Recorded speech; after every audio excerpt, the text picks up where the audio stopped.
Bienvenido a tu canal Hablemos de Biblia. Este será el capítulo 4 de la ciencia de la oración, Cristo y la oración.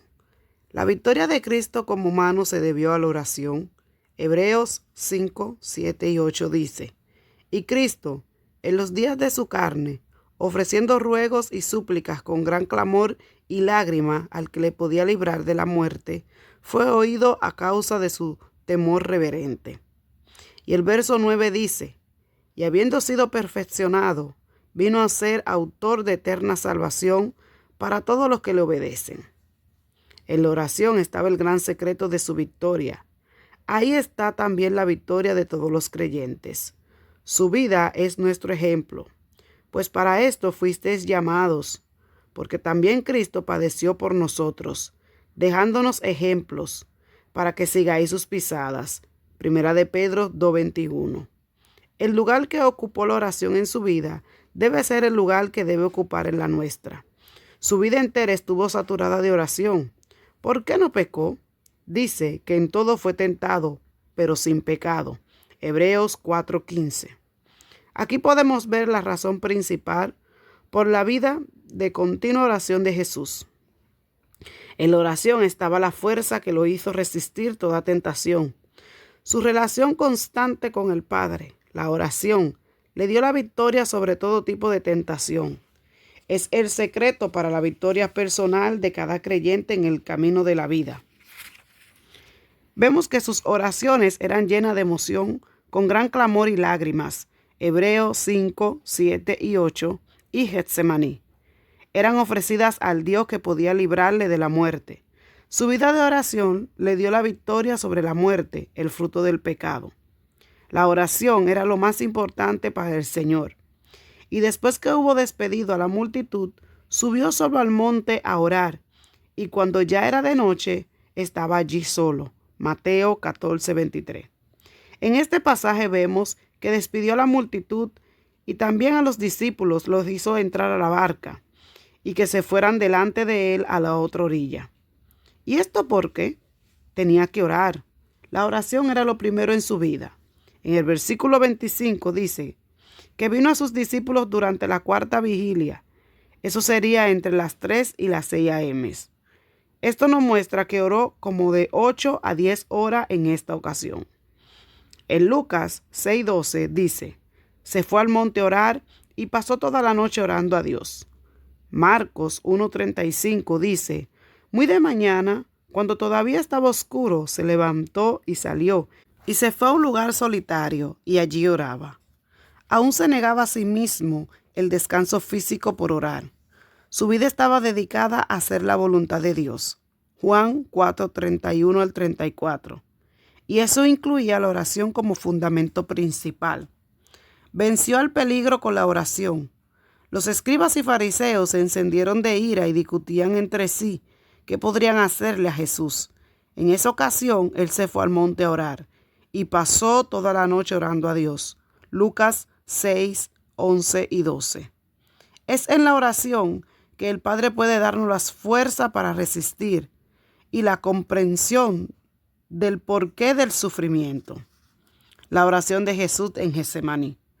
Puntos importantes a observar en esta magna oración que trajo victoria a toda la creación. Número 1. Propósito de la oración: no caer en tentación. El que ora habla con Dios, tiene comunión profunda con el Padre.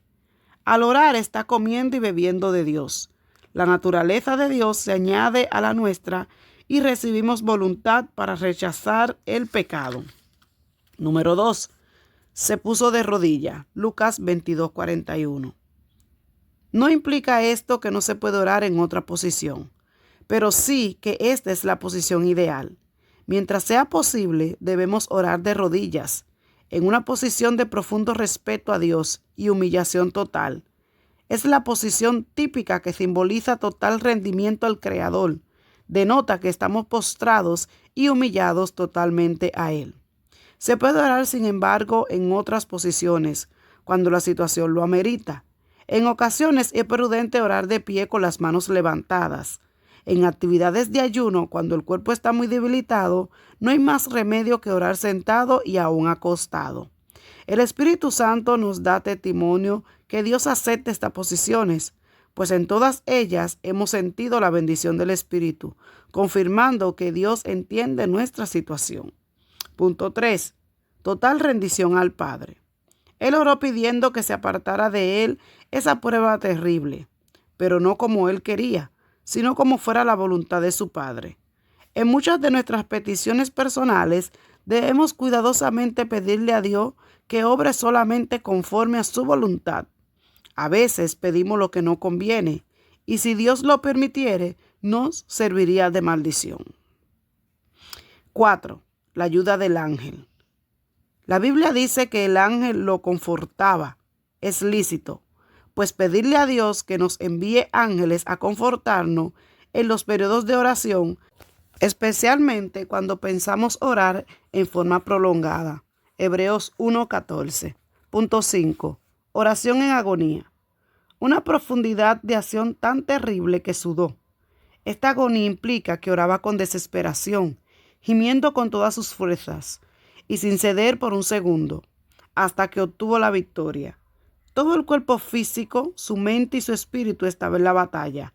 Con todo eso, necesitó la ayuda del Espíritu Santo y del ángel. Solo con la ayuda del Espíritu Santo podemos entrar en agonía, semejante en la oración. Solo cediendo la mente y la voluntad totalmente al Espíritu, podremos lograrlo. Someta totalmente su mente a Él para que su oración sea la expresión de la mente del Señor.